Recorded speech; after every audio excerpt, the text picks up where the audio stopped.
ஒருவேளை ஏமாற்றங்கள், நஷ்டங்கள், மனப்பாரங்களோடு நீங்கள் இந்த வீடியோவை பார்க்க தொடங்கியிருக்கலாம்.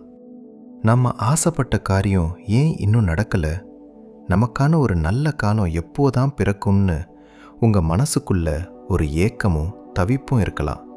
ஆனால் இந்த வேளையில் சர்வ வல்லமையுள்ள தேவன் உங்களுக்கேற்ற ஒரு பெரிய தீர்க்க தரிசன வார்த்தையை தருகிறார். மகனே, மகளே, இதுவரை நீ கண்ட வறட்சியும் தடைகளும் போதும். உன் கைகளை பிடித்து உன்னை ஆசீர்வதிக்க நான் எழுந்தருளிவிட்டேன்.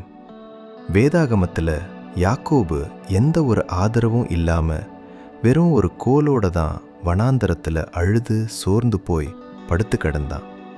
ஆனால் கர்த்தருடைய ஆசீர்வாதம் அவன் மேலே இருந்ததால் அவன் திரும்பி வரும்போது 2 பெரிய பரிவாரங்களோடு மகா பெரிய செல்வந்தனா திரும்பினான்.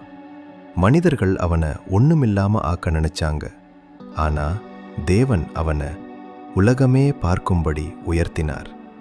இன்னைக்கு உங்க தொழில்ல, வேலையில அல்லது குடும்ப சூழ்நிலையில வெறும் கையோடு நிக்கிற மாதிரி உங்களுக்கு தோணலாம்.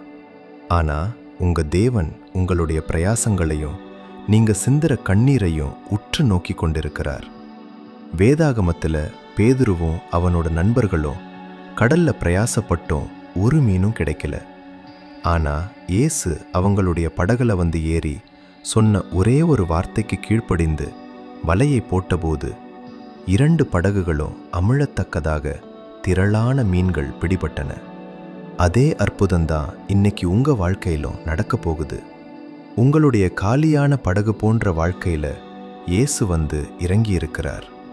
அவர் தன் பரம வாசலை திறந்து வான்மழையாய் நன்மைகளை பொழிய போறார். நீங்க செய்கிற காரியங்கள் எல்லாவற்றையும் கர்த்தர் ஆசீர்வதிப்பார். உங்க குறைவுகள் எல்லாம் நிறைவாக மாறும். மனிதர்கள் உங்களுக்கு முன்னாடி சில வழிகளை அடைத்திருக்கலாம். ஆனா தேவன் உங்களுக்காக திறக்க போற புதிய வாசல்களை எந்த ஒரு மனிதனாலும் பூட்ட முடியாது. உங்களை ஒண்ணுமில்லாம ஆக்கி உங்க தோல்விகளை பார்த்து ஏளனமா பேசின அதே மனிதர்களுக்கு முன்பாக கர்த்தர் உங்களை உயர்த்தி ஒரு உயர்ந்த இடத்துல நிலைநிறுத்துவார். சூழ்நிலையை பார்த்து விசுவாசத்துல சோர்ந்து போகாம, என் தேவன் என் கைகளை பிடித்திருக்கிறார், அவர் என்னை உயர்த்துவார் என்ற நம்பிக்கையோடு தைரியமாயிருங்க. இந்த தீர்க்க தரிசன ஆசீர்வாத வார்த்தை உங்க இதயத்தை தொட்டிருந்தா உங்க விசுவாசத்தை வெளிப்படுத்தும் விதமா மறக்காம கமெண்ட் பாக்ஸ்ல ஆமேன்னு டைப் பண்ணுங்க. தேவன் உங்களை வான்மழையாய் ஆசீர்வதிப்பாராக.